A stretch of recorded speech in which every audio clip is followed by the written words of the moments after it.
Hello! Here's something interesting. Why promises always sound better than processes. Promises are clear.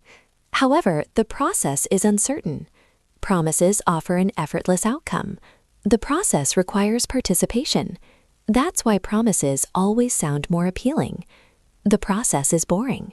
It's full of repetition, waiting, and tiny increments. However, a promise skips all of that. It focuses on the end result. The market knows that most people don't want the journey. They want the goal. Therefore, promises are constantly repeated. The problem is that promises cannot replace the process. They can temporarily sustain interest. However, they cannot build value.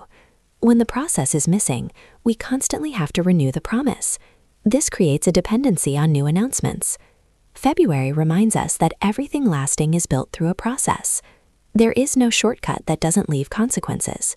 However, promises can attract attention. Only the process can justify trust. People often choose promises. The process seems like a waste of time to them. However, they don't see that the process is a filter. It separates the permanent from the transient. Without that filter, everything looks the same. When we shift focus from promises to the process, the tempo changes. The urgency disappears. Also, the pressure vanishes. The question remains whether something makes sense. This is also when there are no fanfares. Promises are loud. The process,